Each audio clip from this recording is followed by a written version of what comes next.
All right. Am I here? Let's see. Let's turn this on, get a little bit better. All right. Before we get settled here, I'm going to make sure my stuff is all squared away. Let's look at that. Okay.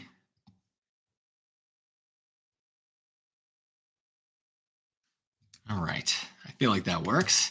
Now, to test this out, I'm going to use this.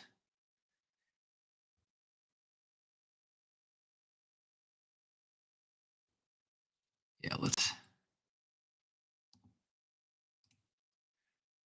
Very cool. So this is anyone even here? Let's just verify that. If someone could throw something into the chat, that would be nice. I'm going to do the same. Nope, that doesn't do what I thought it was going to do.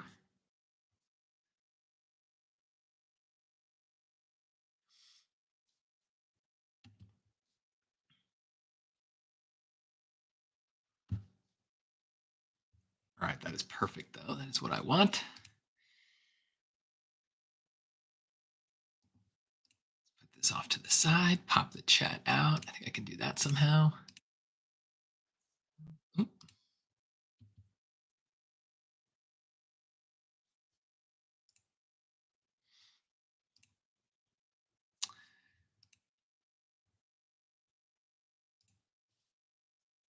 I still feel like this thing is not intuitive, but that's okay.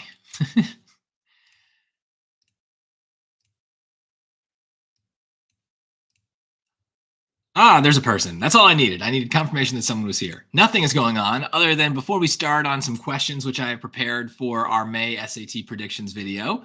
While we wait for some people to join, I just figured I'd show you guys this little game website that I use. It's called Settele.com. If you're trying to learn English of different vocabulary, this might be a cool thing to help you do that. It is basically this kind of I don't know. Yeah, basically it helps you. It's trying to you're trying to guess the secret words. You just kind of throw things in there like test, pencil, I don't know, castle, place, verb, irony. And it's basically telling you if you're getting close to the mystery word. And I think for trying to figure out whether or not you have a deep, rich understanding of English, this is kind of a fun way to do that because it eventually gets to synonyms. Right now, we're nowhere close to the word. I'll throw some more things in here just for the sake of it. But at first, you're basically just guessing, kind of random things. So I'm just throwing words in there: run, running, runs. You just kind of guess words and kind of go with that and kind of go with things that maybe are related. So the bigger that number of similarity, the more similar the word is to the actual word. But we're very far off right now, so we're nowhere close. But this is a game I just kind of play for fun. But I think it's interesting if you're trying to learn vocab to just kind of, I don't know, experiment with things. So to start, you just kind of, I don't know, throw words in there. Doesn't matter what it is. You can see what happens. Person, like, it, was, indeed, however, So basically, this is a cool thing to learn, but or to do to kind of learn some vocab. We'll come back to it a little bit as we take some breaks and things. Yeah, I hope you can get a 1600 as well. That's very hard to do. It's hard for me to do as well. So no no worries if you can't get there. It's very difficult. But yeah, it's try to get as high as you can, and basically that comes from maximizing points, getting as many questions right as possible, and hoping for the best. Hope best. But what I thought I would do is, I know people like these prediction videos are like, what's going to be on the test? So let me start by kind of saying what I always say, which is that no tutor knows exactly what is going to be on the test. So if anyone tries to claim, oh, you're definitely going to get a question like this, you're definitely going to get a question that looks like this, they are wrong. We do not have any ability to see the test beforehand. I certainly do not know how to hack into the College Board and figure that out. So it's not going to be something that you're going to be able to kind of get any real exact predictions for. But one good thing about the SAT is that the topics don't change. So if you've been studying, then in theory, yeah, you've got it down. You know what's going to be on the test because it's the same topics over and over and over again. And they are going to vary things. They are going to make things seem like they're totally new, but that is just not how it works. It's going to be the same stuff that you're used to.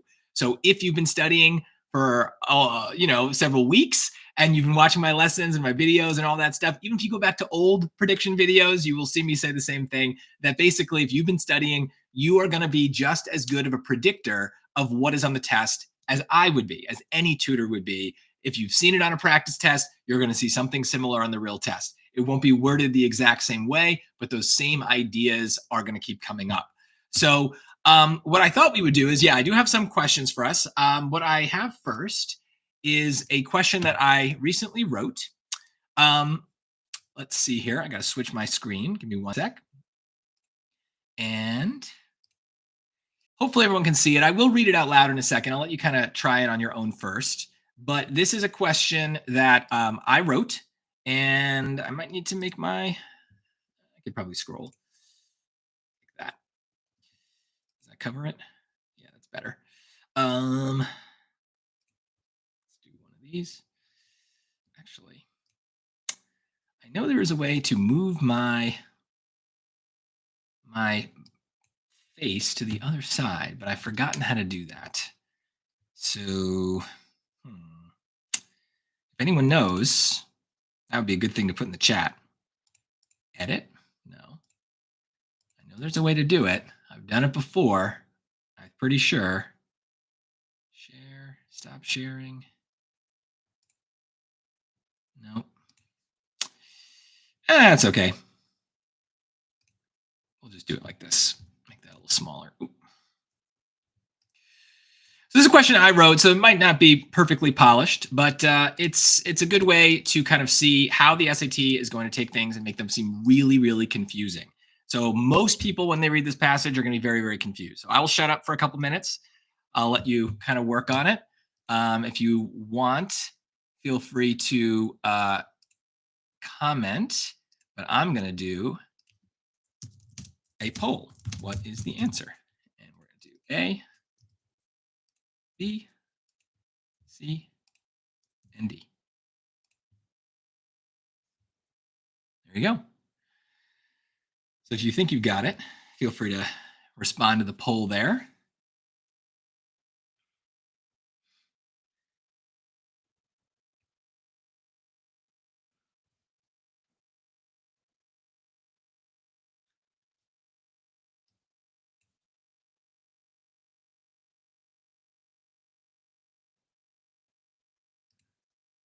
Unpin that message.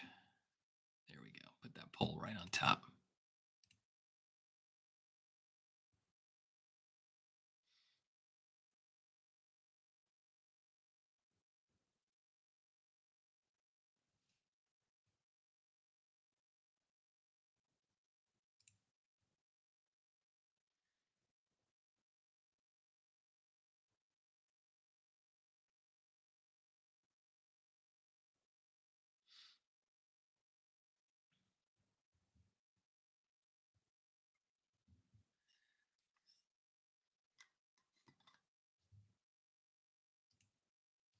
Ooh, we got some answers already. Good, good, good, good.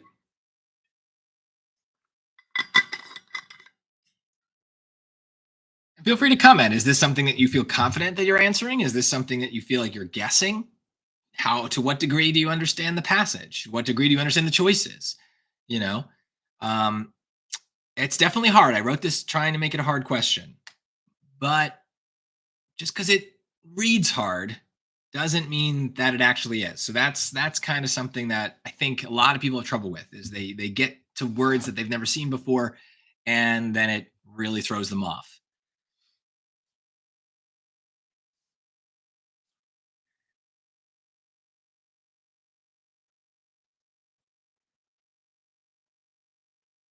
Oh boy, we got 3 answers so far. We're all over the place.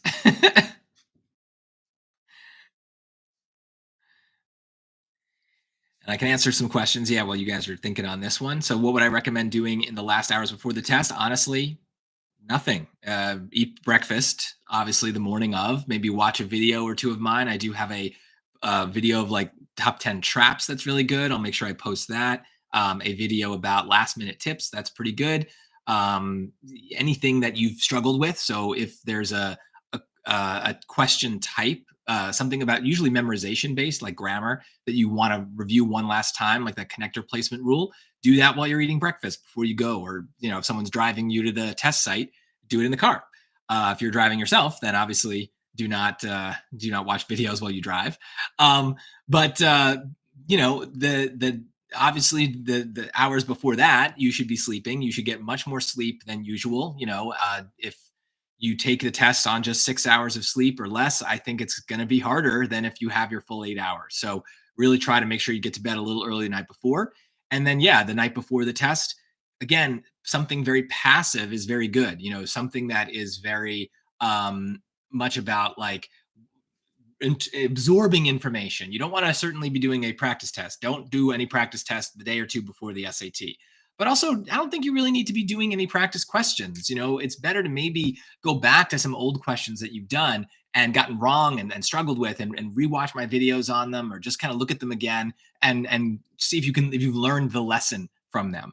But I think the 24 hours before your SAT should be very low key, in the same way that if I had a big race coming up, I had to run a marathon or something, I'm not going to be exercising a ton the day before. I don't want to be tired for my big race. So you don't want to be mentally tired for your big SAT. So I hope that answers your question. That's a good one.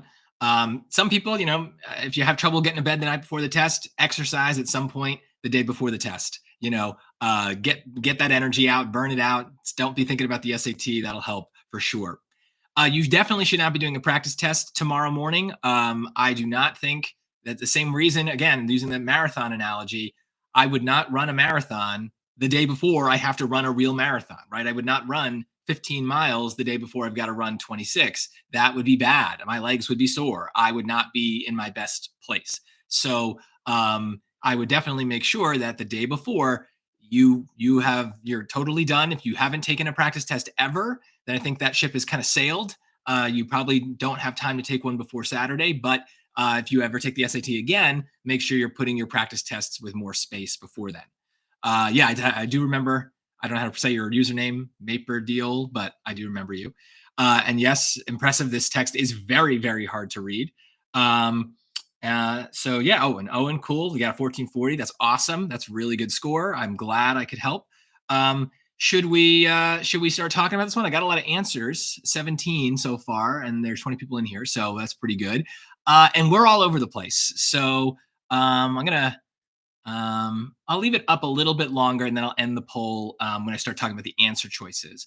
But let's go through this. This would be definitely one of the last questions I'd be doing. It would be in the hard module for reading. It would be one that I would look at and probably be a little scared by. I'd probably do this before I did some of those graph and chart questions, mostly because personally, I don't like the graph or chart questions that much. I find them even harder. But the vocab in here is definitely already scary. So let me read it out loud just so we all can hear it and hear what it sounds like. So some financial theorists have posited that the expansion of environmental, social, and governance investment strategies among institutional investors reflects a latent shift in capital markets as political preferences for socially responsible corporate behavior have begun to manifest efficiencies that have in turn increased profitability. So let's pause for a second right after that long sentence. What did we just read? Well, I barely understood it, but I know what increased profitability is, right? That part you need to know. So I'm going to make a little space here. Let's move this down a little bit.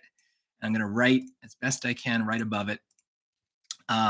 Basically, these ESG things, ESG equals more money, right? That's a perfect little dumb summary there. I'm sure there's other stuff going on in this passage or in this sentence even, but hey, that's not so bad. That's a pretty good starting point. Moving on. Analysis by Alexis Chakrabarty et al. Provides a counterpoint, so that's going to be important, to this interpretation by demonstrating that ESG-aligned portfolios often exhibit comparable or marginally lower risk-adjusted returns relative to conventional investments. So because I have a good knowledge of English vocabulary, I understand all this part at the end. I understand what they're saying there, but even if you don't, counterpoint probably summarizes it for us, right? Is they're saying this other person is going to say the opposite of this, that the ESG somehow is less money or just not more money, right? There's some sort of counterpoint, there's some sort of but here, right? And I've said this in a lot of my videos, I say it more and more. The most important word in any passage is the word but. This is a fancy way of saying but, right? Counterpoint, there's a contrast. They just said that there's an increased profit. Now somehow they're saying maybe the opposite. And if I pick the other pieces of this apart, it does say that, right? So ESG aligned portfolios, so the ESG thing, exhibits or shows comparable or lower returns relative to conventional investments. That's more of a financial word, return, as in like what kind of money you get back. So it's lower, right? Lower returns, it's less money, right? So that's just reinforcing what this word counterpoint is getting across. Cool. This, therefore, could create a potential structural misalignment in fiduciary standards because institutional investors operating under strict fiduciary requirements face regulatory ambiguity regarding whether ESG considerations constitute prudent investment criteria when they potentially compromise financial performance. So again, it's a mess of a sentence, but it's a good example of like main ideas or repeated ideas. We just said that there's a counterpoint. We just said there's lower returns, right? Misalignment. That sounds like a bad word, right? Ambiguity, right? Ambiguity, you got to know what ambiguous means. It means uncertainty. So if there's uncertainty, that sounds bad. They compromise financial performance. Here, compromise is not a positive word. If you compromise something, you make it worse, you make it weaker. So they're making it the financial performance worse. So basically, this is one of those cases where my dumb summary is kind of negative. Something bad is happening here. We started out saying these ESG things were more profitable, increased profitability, but the rest of this passage has shifted. And this is such a common SAT move. And this is why when people say, oh, all you have to do is read the first sentence for the main idea. No. The SAT passages very often take these turns where things that we start off in a certain way completely shift. And that is why, as I've said, the most important word in any SAT passage is the word but. So right now, we've got a big shift here. So with these findings in mind, the trend toward greater ESG investment strategies suggests that. Now, if I can, I'd love to put something in that blank. I would love to come up with a dumb summary and know where this is going. I really don't know at this point. This is too confusing. So I would not spend a lot of brain power trying to figure that out. I would just be like, okay, I kind of know that this thing maybe is bad. They thought it was good, but maybe it's not as good as they thought. So that's kind of what I'm thinking about. So that is a lot of difficulty, but this is what I would want you to get out of it. So if you're asking, I see a lot of questions here about, what kind of scores, how do you get this kind of score? How do you get a 1300? How do you get a 1400? How do you get, 1550, those kind of things. Yes, this is a hard question, but you at least want to understand these kinds of basic connotations coming out of it. And it takes that confidence of not worrying about all the specific financial words that are in here. Now, when we go to the choices, hopefully we can make more sense of what's going on. So just to kind of show you where we are, I'm going to end the poll. I think you guys will be able to see this if I end the poll. Okay, hopefully it shows up. So you can see we're all over the place, right? The winner was B. I'm not saying if that's right or wrong, but most people thought B was the answer. Some people thought D was the answer, and then a couple people thought A and C were right. So that's a sign this is a hard question because everyone's all over the place. So that does happen. Okay, so that's what it is.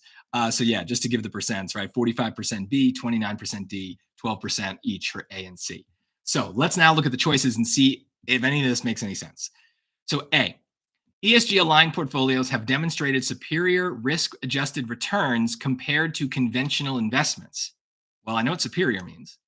Validating the financial case for institutional investors to increase their ESG allocations despite regulatory ambiguity. Well, again, that's a lot of crazy words, but the words I do understand are really, really strong and really powerful, right? ESG is superior returns. Well, hold on a second. Didn't Alexis say that they are lower returns in the ESG things? Right? ESG portfolios exhibit lower returns. So this is just straight up wrong, right? This is the opposite of what it's saying. This is contradicted by the passage, contradicts the passage. So There's a lot of stuff in there, but the stuff that mattered is as simple as dumb summaries, kind of positives and negatives. So, again, we can be very confused about the specifics of what's going on, but if we can think in those big, broad terms, we have a much better chance. So it is not A. Let's move on to B. Institutional investors with strict fiduciary requirements must divest from ESG-aligned portfolios as their underperformance constitutes a violation of prudent investment standards under current regulatory frameworks. Ooh, well, certainly sounds like a lot of the same words. The word that stands out most to me, must. So of all those words in there, the word must is probably the most important because there's no wiggle room with a word like must. Must means it has to be this way without exception. So is that where this passage is going?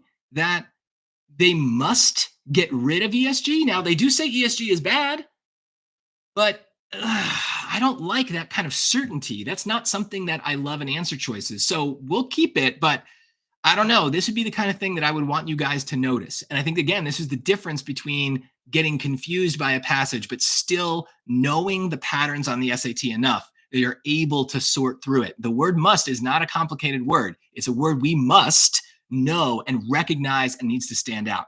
So I'm getting a lot of upset things here. So I wish you were able to annotate the answer choices. I agree. You can't highlight the answer choices on the actual test, but you have scratch paper. So if you wanted to, you could just like write the word must, something like this, do like A, B, C, D, and then write your reasoning. Must, this is contradicts, right? Whatever you need to do. So that way, if you need to go back to a question with extra time, you can kind of remember your reasons.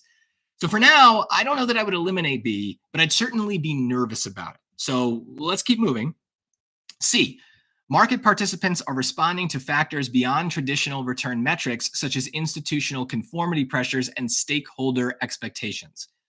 So the trend towards greater ESG. So why are more people going for ESG?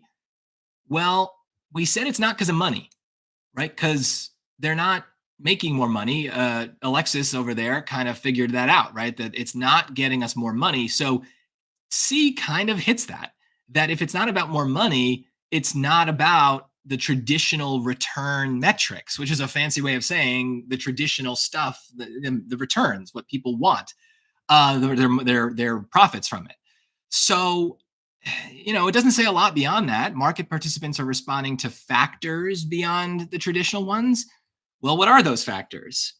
I don't know. I mean, they give us some examples: institutional conformity pressures and stakeholder expectations. I don't really know what that means, but conformity is kind of when you do what other people want you to do, right? And their expectations is maybe their beliefs. And it does say a latent shift in capital markets as political preferences for corporate socially responsible corporate behavior have begun to manifest inefficiencies. Again, I don't understand all of this, but I'm finding a connection that might be enough to justify this answer. At the least, this does match with this idea that it's not about the money. It's about something else. So I like that connection. Let's look at D. Modifications to fiduciary standards that explicitly recognize ESG factors as legitimate would likely increase portfolio diversification. Did we ever talk about that? But may disincentivize further adoption of ESG investment strategies. Honestly, I don't really know what we're talking about here. I don't remember diversification. That's another strong word, a strong idea. Diversity, I understand what that is. That's getting different things involved. Maybe that matters a little bit. I don't really know. And if the standards recognize the ESG, how would I know what that would likely do? I don't feel like we're getting to that kind of conclusion. I think I need to, if for any of these reading passages, I want to point to stuff that I already have in the passage rather than bring in new things. And this, I don't know. Disincentivize means that people are going to be less likely to do it, but it seems like they're becoming more likely to do it, right? There's a trend towards greater ESG investment. So why am I switching that up? So basically my confusion around D is not a good sign. So right here, I took a long time to explain it to you guys, but if I were doing this on the SAT, I would have thought about all these things a little bit faster. I would have picked C because I'm like, at least I have some evidence of that. I don't like that B is so strong, right? So this is what I would think of as a bad bet. A bad bet. And if, for those of you who have trouble finishing the reading section, it's because you want to be certain about everything. But I think a lot of times I'm not certain either. And so when I pick an answer choice, it's because it's a bad bet. I might be wrong, right? It's possible that I'm still wrong and B is right, but it's unlikely because it's so strong. They must get rid of these things. That's a big claim that really needs to be justified. And I just don't feel like this passage is doing that. So this is a tough one. This is a tough one, but I wrote it and I chose it to kind of explain how even when the passages are insanely difficult to understand, the things that I'm understanding have less to do with the specific topic and more to do with those general patterns that we see from every single, whether it's an easy, medium, or hard question. We see these things again and again. There are certain kinds of traps. So you guys are looking for May SAT predictions. Here is one for the May SAT, the June SAT, the August SAT, everything. There are going to be hard passages that you will not understand most of, but the same patterns that we see in the wrong answers are going to come up. And that is how you can hopefully increase your odds of getting them right. You might not be 100% sure, but you can increase your odds. So let me look at some comments here. I know I've seen this thing going. Let me just catch up here. So yeah, some upset people when you realized it wasn't B or D. Someone said they didn't read all the way. You got to always read everything. I hope this didn't, make you upset. I purposely wrote a crazy question. But most of the hard module in English is not even going to be this difficult. However, enough of it will be that you might get flustered, and remember, you have to have a good sacrifice plan. Is this the kind of question that you're going to spend time on? Or is this something that you would say, I'll leave it for last, and if I have to guess randomly, I guess randomly. That's okay too. But there's going to be so many of these hard ones in that hard module that you're going to have to do something. And personally, I like these logic questions. I think these are actually not so bad.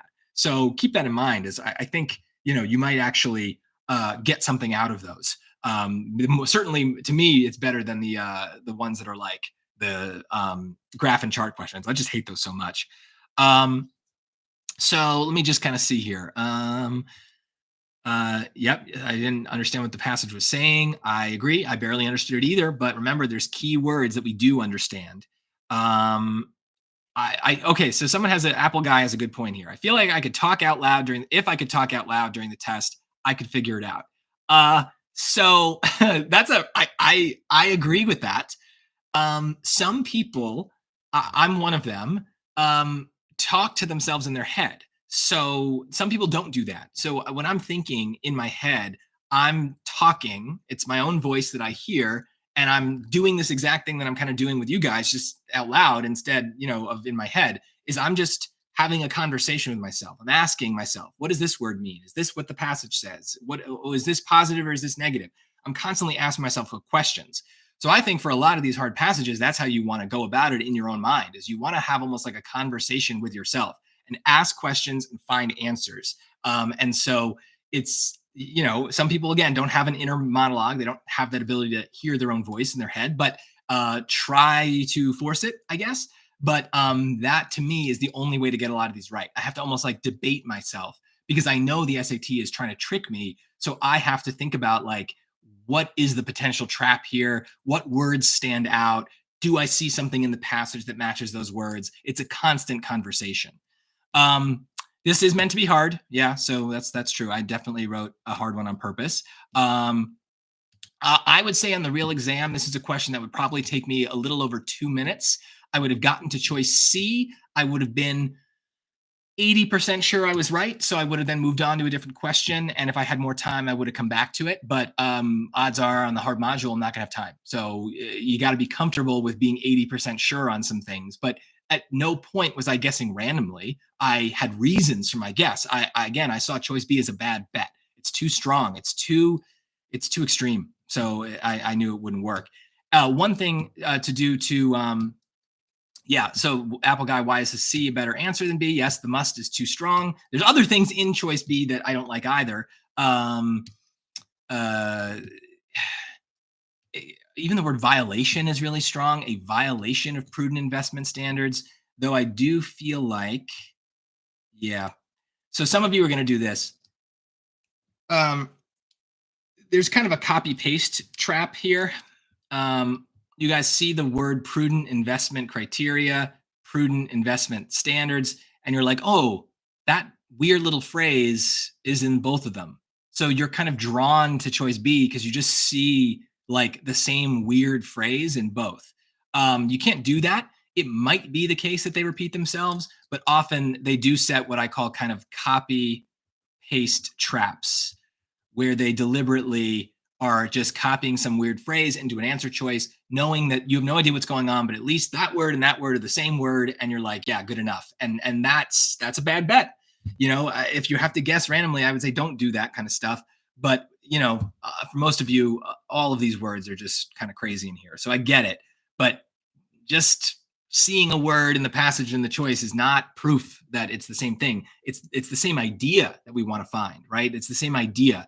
And notice choice C is much more about the idea of lower returns. And it doesn't really come out and say it as aggressively, but it's still the idea is there. So that's how a lot of right answers work. We are going to do math in a second, so don't worry, Hassan. I've got that. If B said may, would it be better? I would. Yes. I still don't like that word violation, but yes, B would be better if it had a softer way of phrasing it. Yes, we're going to do impressive. We're going to do math, like I said. C, D, again, I'm confused with D as well. It just makes no sense. We didn't talk about diversification. That's one of those strong ideas of diversity is mixing different kinds of things together. That didn't really come up in the passage, so I don't have any reason to pick it. Rusad is a good question. How to find the scope. Let me just get to the end here. It's easy to miss strong words. I agree. You have a problem focusing. These are all part of the same question here. Yes, we're going to do math. Everyone wants to do math. How to guess for vocab you don't know. There's no way, right? If you have some vague feeling of how you know it, then yeah, hopefully you got it. I'm going to try to do an hour, but we can go over if we need. Would I say if they copy the phrase to eliminate the answer? Not necessarily, because easy questions are going to do more of a copy paste thing. So easy questions are going to have that. The harder ones, though, probably won't. They'll use that as a trap. So that's the thing with the SAT is it's hard to know whether the question is easy or hard. But I think here it's pretty obvious that it's hard. So you should be careful if you're just picking an answer because it feels right. There's got to be some other real reason that you're picking it. To kind of get to some of the other questions I just skipped over, you're losing focus. You can't find the scope of the passage. The most important word in this entire passage, guys, is the word counterpoint. That word has to stand out. I don't have any simpler way to put it. If you don't notice a word like that as you're reading, these passages are going to be really, really, really difficult for you to have any luck with, because counterpoint is a word that completely shifts what we're talking about. And that's really what you want to take out of these passages. I don't know what ESG investment strategies are after doing this question, but I understand that we said something about them and then we said something that's opposite to that. That word counterpoint, words like but, like however, those words are so important. Not every passage has them, but those are the kinds of words to notice. And other things that kind of fit in that set of words, things that are about relationships are really important. So if you're losing focus in the passage, the problem is you're probably very interested in words like latent shift, capital markets, manifest efficiencies, ESG aligned portfolios. You're trying to focus on these weird, like kind of specific nouns. It's not about the nouns. It's about the adjectives. It's about the verbs. It's about the relationships. So are they comparing two things? Are they contrasting two things? Are they saying one thing matters and another thing doesn't matter? Are they saying that one thing matters more? One thing is bigger, better, smarter, whatever. Comparisons, those are really going to be important. Sometimes they are talking about only just one thing, but they're saying it's we used to think it was good, but now we think it's bad. We used to think it's bad, but now we think it's good. Focus on the relationships for the passages. That is going to be how we deal with stuff that is otherwise like absolutely insane. So counterpoint, most important word. Second most important words are increased profitability, which everyone should know what that means. And then even if we just knew counterpoint, we would know we're switching, but then lower returns. says that it's actually less money. So there you go. Cool. Let's do a math question. Let's we'll come back to some other things. So if you have any other questions on this, don't worry, we'll come back. Cool. So let's do a math one. Give me 1 sec to redo it here. I gotta go to my other computer. Okay, I think this one will be easier. Let's see. I also just recently wrote this question. Okay. Let me make a new poll, and you guys can answer this. New poll, start a poll. What is the answer to the math question? A, B, C, D. Start poll. There we go. And of course, I'll explain it, but give it a second to try it on your own first. I can talk as you guys are working. What did I get on my high school SAT? Back when I took it, it was out of 2,400. There were 3 sections out of 800, and I got a 2310. So that's roughly like a 1550, 1560, depending on how you count. I'll enjoy my protein shake for a sec. Related to that, though, when I first took the PSAT, which would have been the beginning of 11th grade, I want to say my PSAT was like a 1280 or something. So 1280 to 1560, right? So pretty big improvement. And I didn't have there wasn't YouTube stuff to watch at the time, so it was not something that there were tons of resources. I did take a course, and it helped, but mostly because I just I'm good at these things, and when you take a bunch of practice tests, you start to learn the patterns that make the test kind of run. And so that's kind of how you want to approach this, right? We're not trying to memorize the exact steps to solve something like this, but we are trying to learn what are some moves that we can make in math that tend to work when things get hard. Okay, we're getting some answers to the question here.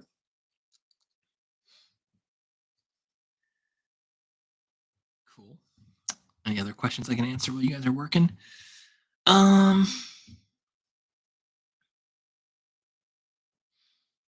Yeah, morning routine. I kind of already talked about, so this will be published on my channel. So morning routine, you can get the longer answer, but basically just wake up early, make sure you have everything ready to go so that you're not like, oh my God, my laptop is in charge. Oh my God, my calculator is in charge. Where are the pencils? Like have all that ready the night before.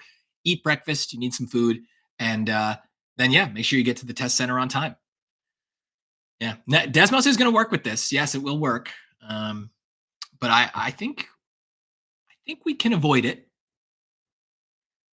My advice with Desmos is be careful when you are using it. Try to ask yourself, speaking of having a conversation in your own head, try to ask yourself before you get into Desmos, am I going to Desmos? Am I going to do something in Desmos? Meaning like, I am going to Desmos because I'm going to Desmos because I want to graph this. I'm going to Desmos because I want to use the slider. I'm going to Desmos because I want to make a regression. Whatever it is, if there's a because, that's probably a good reason to go to Desmos. You have a plan.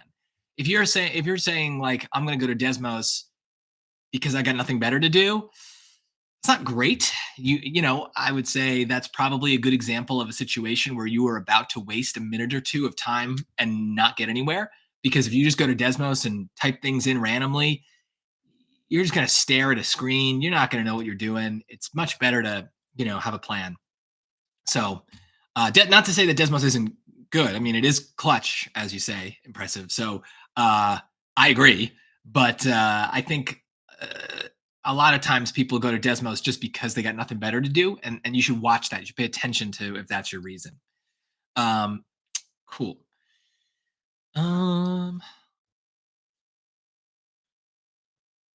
This question, that's a good, how long would this take? I would probably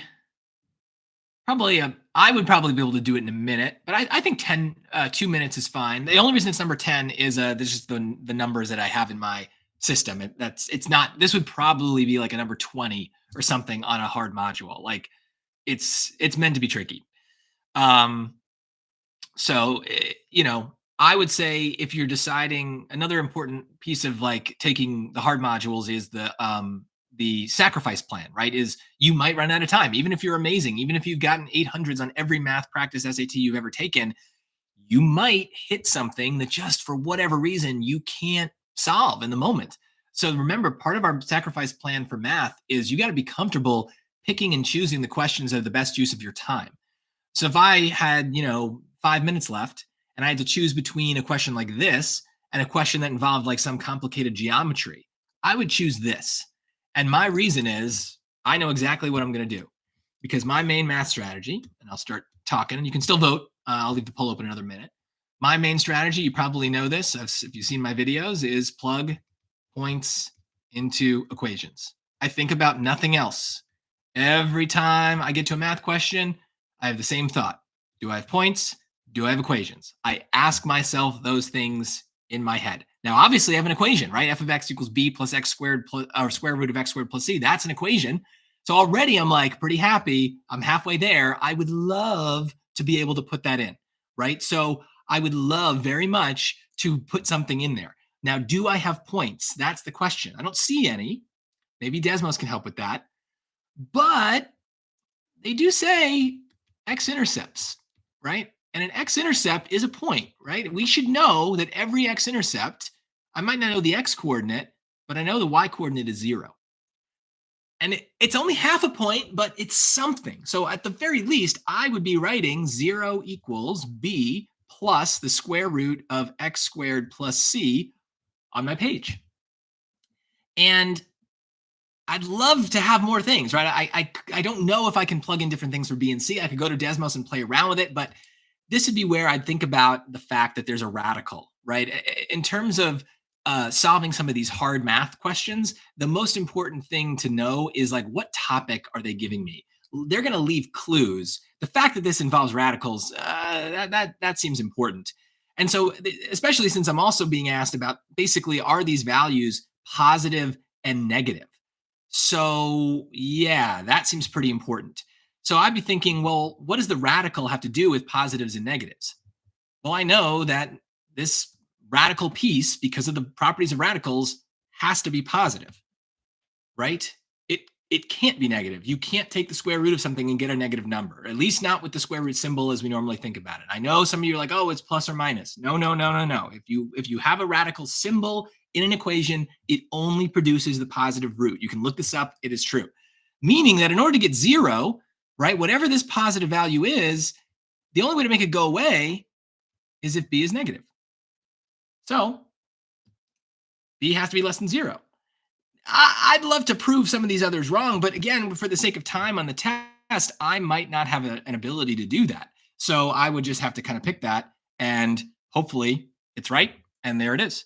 B has to be negative. B has to be less than 0. So we kind of ended up there. A lot of people thought that, right? So 52% of you, 51% thought B was right, but we were a little all over the place. So let me look at some comments here. What did we think about this question? This was hard. It is B. Yep. We got that. Square root can't be negative. Yep. Oh, good. Some I don't know how to pronounce your username. Bim Ringer maybe is how it's said, but you bring up a great point, right? When you use plug points in equations, some people say don't plug in 0 or 1. Okay, so first of all, here we had to plug in 0 because that is by definition what an x-intercept is. We have no choice. So there you go. But I still think that 0s and 1s are really useful because of how fast they are.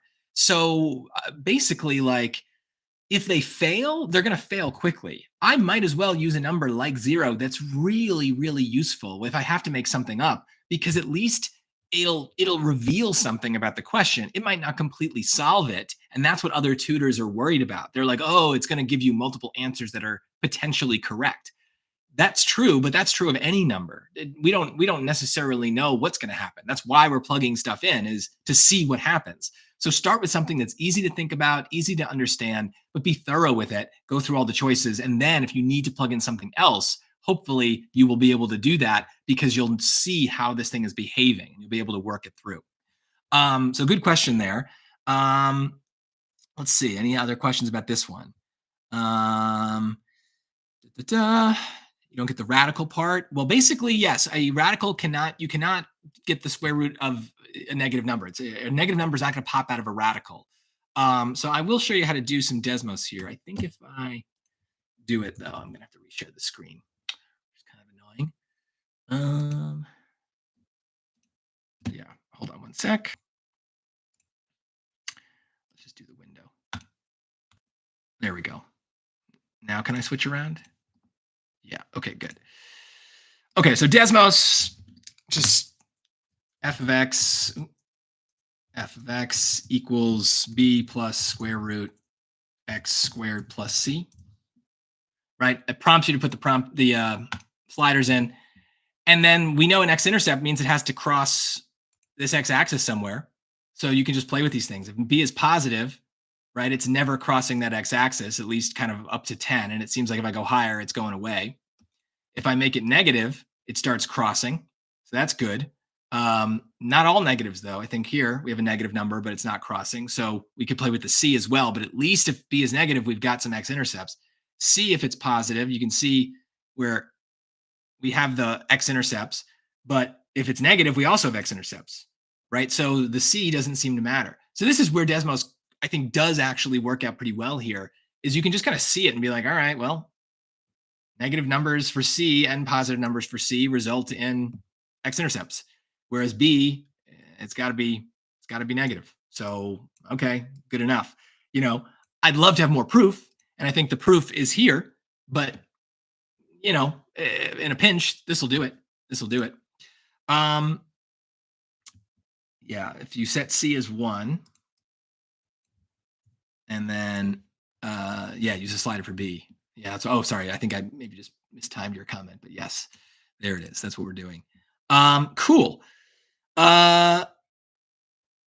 Any other questions on this particular question, this math one? I would say this also falls in that category of, I always get comments in my videos about this, the questions that involve constants and coefficients. There's that, every question involves constants and coefficients. So it's mostly the same strategy no matter what you've got, is plug points and equations. If you can get numbers in there, that's better. Sometimes we have to solve for the numbers. Sometimes we don't. Sometimes we can make them up and make random things. Other times it's more conceptual, but try to just get numbers in there. The more you have numbers instead of algebra, the better you're going to be. Cool. So those are the two questions that I wanted to do. You know, in terms of, again, kind of getting back to the whole premise behind this, what are the predictions? Well, I think, you know, in a sense, I have a prediction that you will see something like this on the SAT. How like this will it be? Well, there will be certainly lots of questions where they're complicated equations, and the best strategy is to plug points in new equations.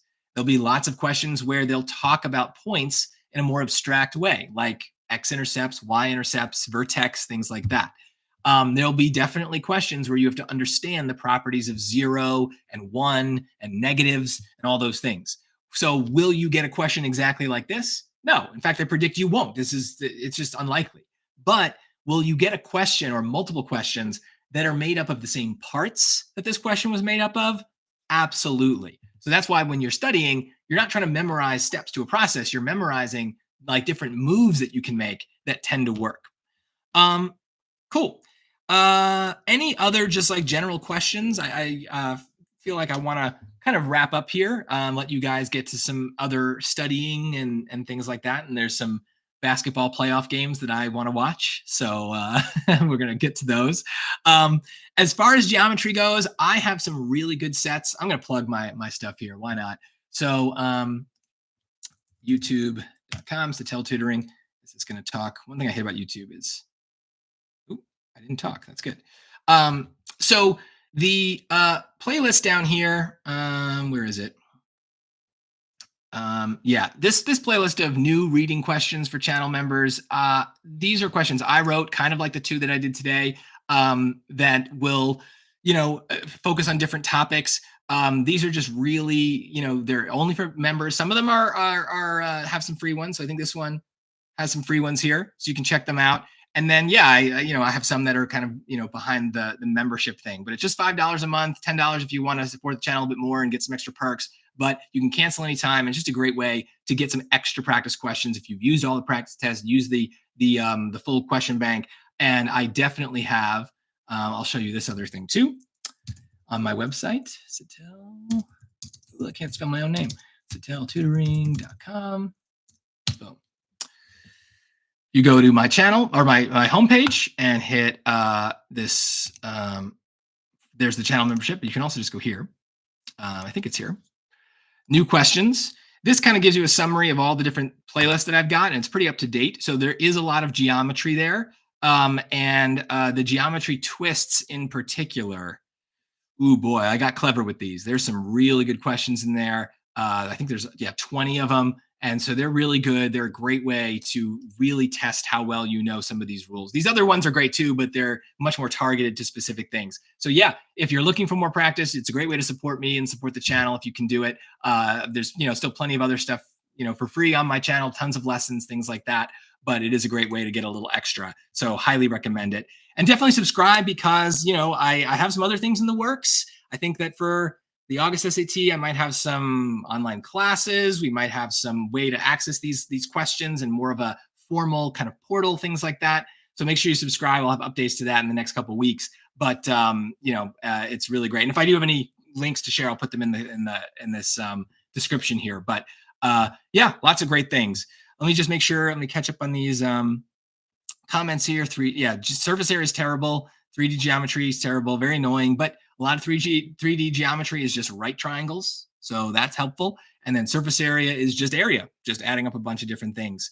The reason you think, Impressive, you said this, a good point. Why is there a calc class easier than this? Because calculus is a lot of just memorizing steps. And okay, if I have this kind of derivative, I do this exact thing and it works every single time. And that's great. Lots of math is like that. Lots of stuff in life is like that. And it's a great skill to have that you can memorize steps and then just repeat them like a robot. That's great. That's not an insult. But the SAT doesn't want to just measure that, right? They're measuring your creativity. Can you look at something like this and bring in, without them telling you, this fact that radicals can't be negative, right? That takes a different part of your brain. And so if you're doing amazing at calculus in school or whatever advanced math class you're in, you're struggling on the SAT, that's why. It's not about just memorizing steps to a process. It's about this kind of cleverness, this creativity. And so try to think about that as you're going through and try to look for clues. The radical there is a clue. So it helps us out a lot. And yes, Lakers did get cooked yesterday. Recommend any other last minute studying tips? Yeah, watch my videos. Watch, the best ones, if you've never seen them, are the main strategies. These 10 lessons, I'm still proud of them. Like they're old, they're about a year old at this point, but oh boy, they're really good. And yes, the questions in here are much easier generally than the stuff I did today in this live stream, but it's not the point. It's not about difficulty. You got to find new habits in order to change your score. And so things like this trap answer one, oh, so good, so good. So that's a great thing to review if you've never seen those, or even if you have, just to watch them again and do that. Warming up morning of the test, take a shower if you can. That's my way of warming up. Have some caffeine if that is what you normally do. If you've never had caffeine before, don't have it the first time, the day of your SAT. You'll be kind of a mess, so don't do that. SJT, you're welcome. 1370 to 1540, that's amazing. That's really great. Congrats. Wow, that's awesome. If you have any tips, feel free to put them in the comments for other people.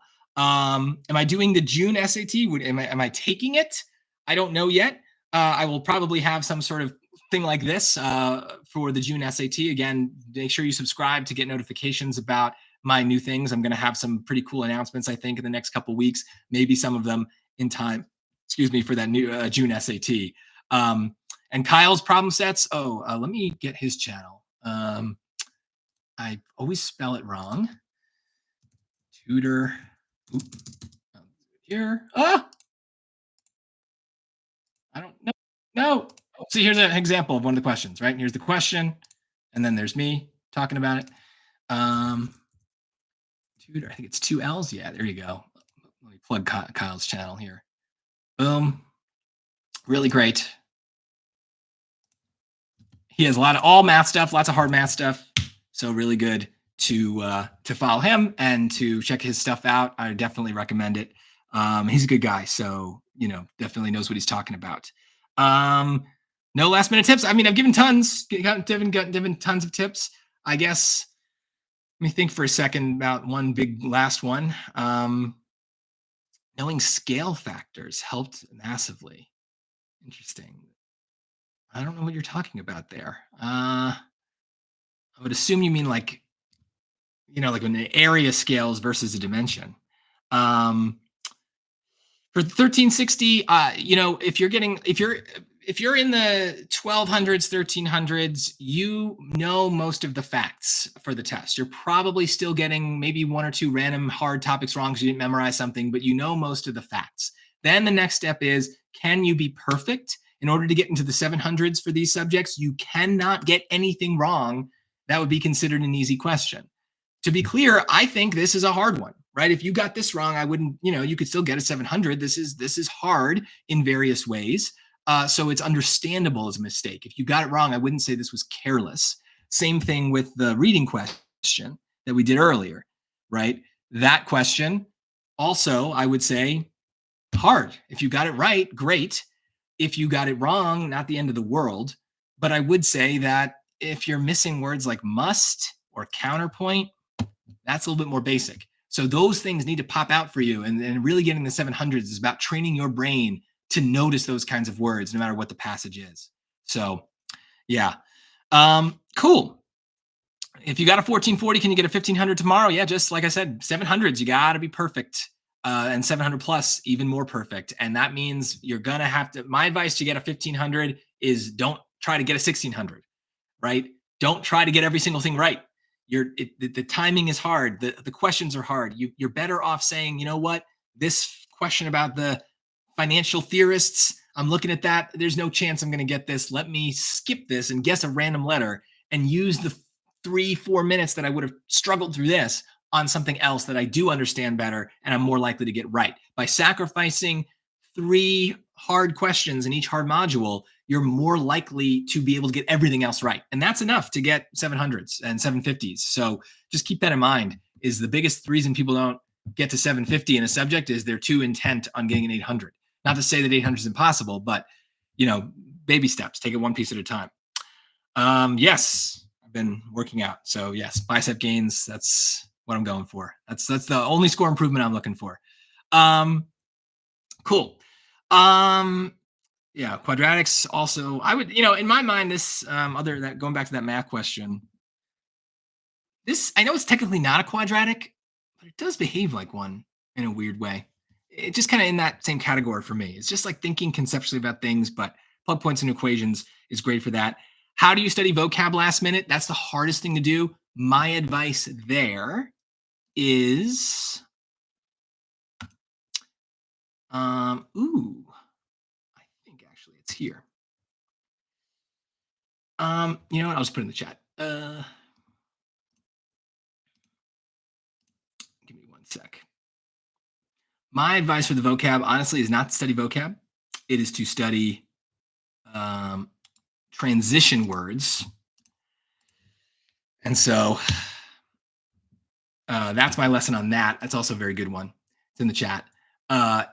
Basically, if you've only got a couple hours to learn new things, knowing what all of the transition words means, like nevertheless, granted, consequently, all those things, indeed, that's going to have a much better impact on your score because we know those words are very likely to come up. So much better in terms of like time spent for points gained. Yeah, scale factor. That's what I thought you meant, SJT, scale factors. Yeah. And to me, those are cases where I would just arithmetize. I'd pick a number and actually see the change that you're talking about. But I get what you're saying. Yeah. Cool. If it's your first SAT, my advice is just do your best. Most people take it multiple times. And so my advice is know that that's probably going to happen and that's okay. And so that helps you kind of be less stressed out, right? You don't have to be perfect. You can just kind of like do your best, use what you've learned, and don't make kind of careless mistakes. And, at the same time too, don't do things like leaving questions blank, right? We know that there's no guessing penalty. So answer every question. That way you can make sure you've got, at least a chance on every question. Nuggets over Clippers? I hope not. I'm in LA. I want the Clippers to win. Um, I've been doing really well, River. Let's see on the practice test, but I'm afraid of doing bad on the actual test. Yeah, quieting those nerves. I mean, people ask this all the time. The practice tests are good representations of the real SAT. I have sat for the real digital SAT. I took it in December. And so, it's, I found that the test was very similar to the practice tests. Yes, some practice tests feel easier or harder than the others, but that normal variation is just part of it. And it's not that it's actually easier or harder. It's just remembering that it might feel a certain way, but that perception is not necessarily reality. So if you've been doing well on the practice tests, stick to your plan. When you get something that's hard, be okay with skipping it. When you get something that seems completely different, remember that it's not. It's the same topics that it always was. Plug points into equations, write dumb summaries, do all the stuff you've been doing.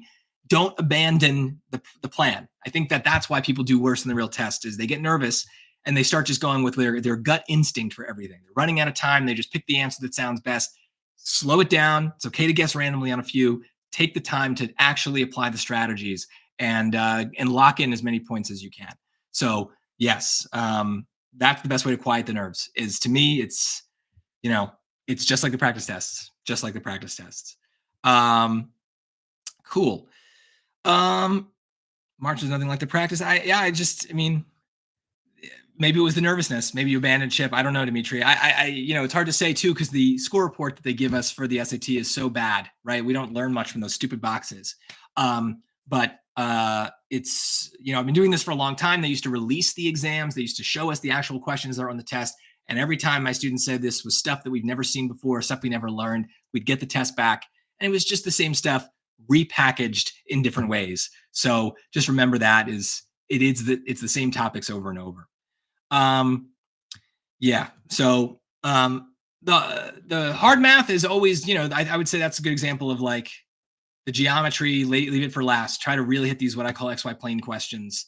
Things like number of solutions, knowing how to do a Desmos regression, using plug points into equations as much as possible, arithmetizing as much as possible, all that stuff really useful.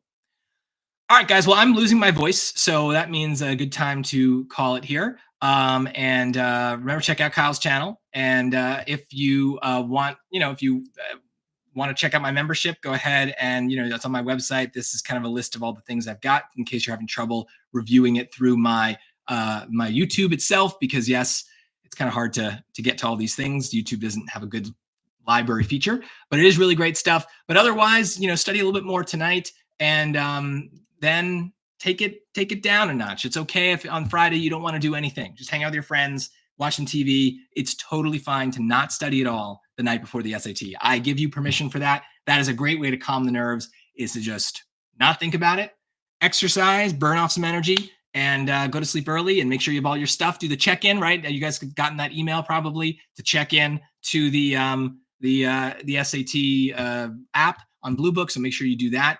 Oh, and then, yeah, we'll go back to this. You could play this little game, Settele, that I like. So I threw this up at the beginning. I'll put the link back. It's just a great little way to, mindlessly learn some vocab stuff. Cool. If you have any other questions, I'll kind of check this again. I think the comments, put them in the comments on this video and or any of my videos, and I'll answer. But I am going to take a break, and it was good. Thanks for joining, guys. This was really fun for me. I hope the questions were helpful. They were first drafts, so if there were any issues, please let me know, and I can make some adjustments, but those will be for members. They'll be published at some point soon as well, so you'll have access to those. But thank you so much for your comments. Thank you so much for your questions. Thank you so much for watching my channel. I appreciate all that support. So remember, as I always say, when it comes to your scores, don't settle for less. Settele for more. Thank you so much, guys.